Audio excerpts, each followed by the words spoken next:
सुपरयोजित है या अचानक घटना घटित हुआ है, ये सारी बातें स्पष्ट हुई।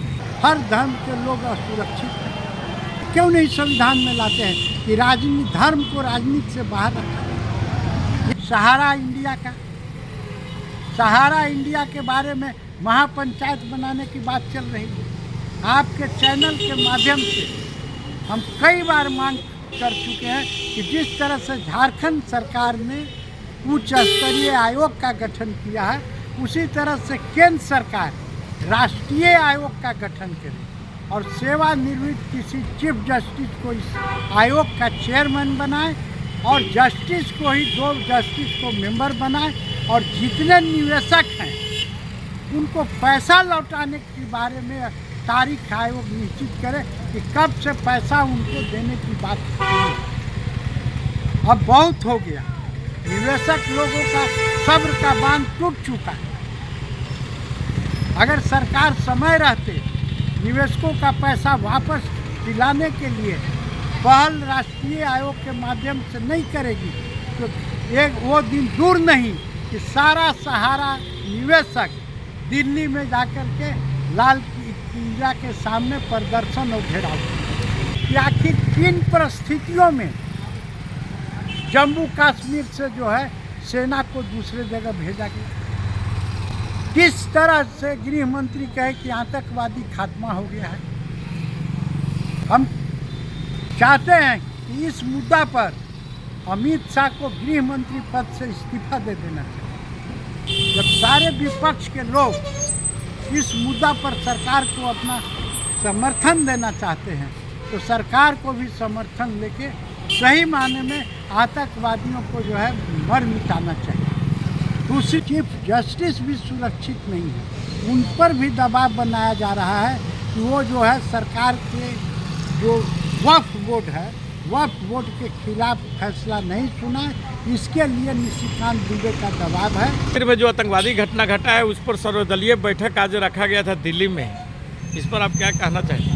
भाई देखिए, सर्वदलीय बैठक की मांग ऑल इंडिया कांग्रेस कमेटी के अध्यक्ष माननीय खड़गे साहब ने किया था और सर्वदलीय बैठक में ये तय करने की बात हुई थी कि आतंकवादी के खिलाफ कांग्रेस पार्टी सहित जितने भी विपक्षी दल हैं वो सब लोग केंद्र सरकार को मदद करने के लिए तैयार हैं कि आतंकवादी के खिलाफ वो कस करके जो है सेना का जैसे भी हो प्रयोग करे, लेकिन इनकी नीयत और नीति ठीक रहे तब ना। यहाँ सर्वदलीय बैठक हो रहा है और प्रधानमंत्री चुनावी लाभ के लिए मधुबनी में जाकर के रैली को संबोधित कर रहे हैं। प्रधानमंत्री को इतना संवेदनशील, जहाँ 26 आदमियों को आतंकवादियों ने मारा है, वैसे संवेदनशील मुद्दा को छोड़ करके प्रधानमंत्री पार्टी का अपना गठबंधन का जो है रैली संबोधित करने के लिए बिहार गए हैं। इसी से साबित होता है कि ये कितने गंभीर हैं। दूसरी बात, जब भी प्रधानमंत्री विदेश की यात्रा में जाते हैं, खास करके मुस्लिम कंट्री, तब ही जो है जम्मू कश्मीर में घटना घटी है। इसकी भी जांच जो है होनी चाहिए और हम आपके चैनल के माध्यम से चाहेंगे कि ये जो पहलगाम घटना है इसकी जो है उच्च स्तरीय किसी चीफ जस्टिस जो रिटायर हैं, निष्पक्ष हैं, उनके अध्यक्षता में कमेटी बना के जाँच होनी चाहिए कि आखिर किन परिस्थितियों में जम्मू कश्मीर से जो है सेना को दूसरे जगह भेजा गया। किस तरह से गृह मंत्री कहे कि आतंकवादी खात्मा हो गया है। हम चाहते हैं कि इस मुद्दा पर अमित शाह को गृह मंत्री पद से इस्तीफा दे देना चाहिए। आपने अभी तुरंत बयान दिया था कि जम्मू कश्मीर में आतंकवादी समाप्त हो गए, ये आतंकवादी सेना को हटा ली। तो लगता है कि कहीं न कहीं सरकार की नाकामी जो है छिपी हुई है और एक साजिश के तहत रणनीति के तहत इस तरह की घटना को अंजाम देने में आतंकवादी सफल हो रहे हैं। और सच कहिए तो आतंकवादी का सफाया ये नहीं किए हैं। अगर सही माने में आतंकवादी के खिलाफ थे तो प्रधानमंत्री को सर्वदलीय बैठक में रहना चाहिए था, न कि गृह मंत्री रक्षा मंत्री की अध्यक्षता में। जब सारे विपक्ष के लोग इस मुद्दा पर सरकार को अपना समर्थन देना चाहते हैं तो सरकार को भी समर्थन लेके सही माने में आतंकवादियों को जो है मर मिटाना चाहिए। दूसरी ओर हम कहना चाहेंगे सहारा इंडिया के बारे में महापंचायत बनाने की बात चल रही है। आपके चैनल के माध्यम से हम कई बार मांग कर चुके हैं कि जिस तरह से झारखंड सरकार ने उच्च स्तरीय आयोग का गठन किया है, उसी तरह से केंद्र सरकार राष्ट्रीय आयोग का गठन करे और सेवानिवृत्त किसी चीफ जस्टिस को इस आयोग का चेयरमैन बनाए और जस्टिस को ही 2 जस्टिस को मेंबर बनाए और जितने निवेशक हैं उनको पैसा लौटाने के बारे में तारीख आयोग निश्चित करे कि कब से पैसा उनको देने की बात करें। अब बहुत हो गया, निवेशक लोगों का सब्र का बांध टूट चुका है। अगर सरकार समय रहते निवेशकों का पैसा वापस दिलाने के लिए पहल राष्ट्रीय आयोग के माध्यम से नहीं करेगी तो एक वो दिन दूर नहीं कि सारा सहारा निवेशक दिल्ली में जाकर के लाल किला के सामने प्रदर्शन और घेराव। सर कैसे मान लिया जाए कि सहारा का पेमेंट हो जाएगा, क्योंकि आप देख रहे हैं कि सुप्रीम कोर्ट पर भाजपा नेता ब्लेम लगा रहे हैं, यहाँ तक कि उपराष्ट्रपति तक उनके सुप्रीम कोर्ट पर सवाल उठा दिए हैं। इससे सुप्रीम कोर्ट के जजों में भी क्या डराने की ये कोशिश किया जा रहा है? भाई देखिए, जाल चरित्र का जो नारा भारतीय जनता पार्टी द्वारा दिया जाता है कि सबका साथ सबका विकास, ठीक इसका उल्टा वो काम करते हैं। सबका साथ लेकिन पूंजीपतियों का विकास, प्राइवेटेशन का विकास।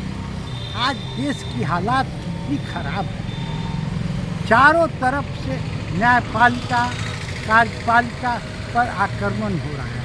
आज जो एटनॉमस बॉडी है, चाहे उसको आप ईडी कह सकते हैं, सीबीआई कह सकते हैं, सारे लोगों का दुरुपयोग किया जाता है। गरीब से गरीब, हम कहते हैं कि जो विपक्ष में है वो उन पर ईडी और सीबीआई, और सत्तारूढ़ दल में जो हैं या जहां भाजपा सरकार है वहां सब क्या दूध के धोए हुए हैं। ये चुन चुन कर आपने देखा होगा पिछले दिनों नेशनल हेराल्ड का मामला जो है जानबूझ के उछाला गया कि कांग्रेस जो मुख्य विपक्षी पार्टी है वो संविधान बचाओ और देश की संप्रभुता चुनाव आयोग पर जो आरोप लगा रही है उससे डाइवर्ट हो, लेकिन कांग्रेस पार्टी अपनी मुद्दा से डाइवर्ट नहीं हो। हमारी लड़ाई एक तरफ जो है संविधान बचाओ का चलेगा, एटनॉमस बॉडी का जो राजनीतिकरण है उसके खिलाफ हम लड़ेंगे, और दूसरी तरफ हम नेशनल हेराल्ड मामले को भी जो है सड़क से लेकर संसद तक उठाने का काम करेंगे। सर जी, ये आपका झारखंड के सांसद निष्कांत बोल रहे हैं चीफ जस्टिस के बारे में कि इनके चलते देश में गृह युद्ध की स्थिति हो रही है इनके फैसला से, लेकिन वो सहारा पर कभी कोई बात नहीं बोलते हैं। जो यहाँ के आम जनता के जो निवेशक है झारखंड और बिहार के, उस पर वे बात नहीं करते हैं, चीफ जस्टिस पर बात उठा देते हैं। भाई निशिकांत दुबे नहीं बोल रहे हैं, ये प्रधानमंत्री और गृह मंत्री के इशारे पर निशिकांत दुबे का बयान है। आपने देखा होगा कि पिछले जो चीफ जस्टिस थे गोगोई साहब, उनके रिटायरमेंट के समय उनके खिलाफ एक महिला को खड़ा करके उनके खिलाफ में भड़काऊ जो है बयान दिलाया गया और उनसे एन केन प्रकेन उन पर दबाव बनाया गया।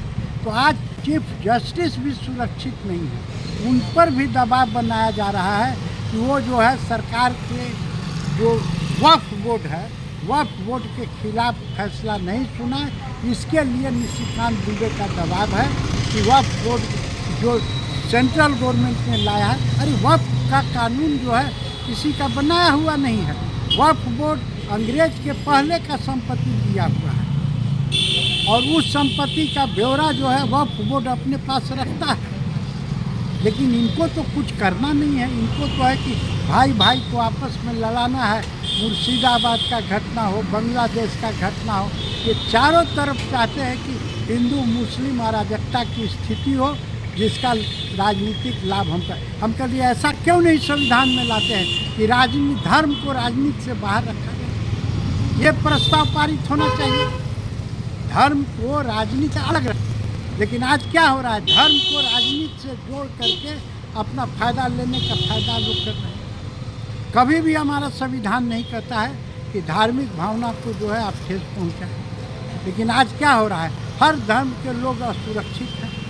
हर धर्म के लोग को जो है वो दिन दूर नहीं है कि लोग पूछ करके जो है आज हिंदुओं पर जो आतंकवादी हमला किए हैं इसको हम दूसरे रूप में भी देख सकते हैं कि उनका इच्छा था कि हिंदू मुस्लिम दंगा भड़क जाए। लेकिन ऐसा है कि मरने वाले में एक मुस्लिम भाई भी हैं, इसलिए स्थिति पैदा नहीं हो सकती। लेकिन सर एक बात और बोला जा रहा है कि जब प्रधानमंत्री का वहाँ पर 19 तारीख का मीटिंग रखा गया था कटरा में, वैष्णो देवी में, उसको कैंसिल कर दिया गया। कोई इंटेलिजेंस का रिपोर्ट आया था। तो जब इंटेलिजेंस का रिपोर्ट था तो क्या इतनी बड़ी घटना का हमारे देश की इंटेलिजेंस क्या फेलियर हो चुका है? डोभाल जी जो NSA का बोला जाता है कि वो बहुत बड़े उनको जेम्स बॉन्ड बोला जाता है, और क्या उनका सारा तंत्र फेल हो चुका है सर? क्योंकि इन लोगों से तो कोई पूछने वाला भी नहीं है ना। भाई देखिए, प्रधानमंत्री का कार्यक्रम का स्थगित होना, पहलगांव में घटना घटित होना, ये सारा जो है गृह मंत्रालय का जो है कमजोरियाँ। हमारे गृह मंत्री का जो इंटेलिजेंस है वो बिल्कुल फेलियर है। हम समझते हैं या नहीं तो जानबूझ के उनको मालूम है घटना के बारे में, देश को बताना नहीं चाहते हैं। लेकिन ये नाकामी को छुपाने के लिए क्या कह रहे हैं कि आतंकवादी नहीं है, दूसरे तरफ आतंकवादी निरीह 26 आदमियों का जान ले लेते हैं। तो सारी घटना की उच्च स्तरीय जब तक जांच नहीं हो जाती है, चीफ जस्टिस रिटायर जो ईमानदार हैं वैसे व्यक्ति की अध्यक्षता में जांच हो, तभी जाके स्पष्ट होगा कि ये घटना पूर्व परियोजित है या अचानक घटना घटित हुआ है। ये सारी बातें स्पष्ट हो जाएंगी। बहुत बहुत धन्यवाद सर, आपने हमारे कुछ न्यूज़ को अपना कीमती समय दिया है। धन्यवाद।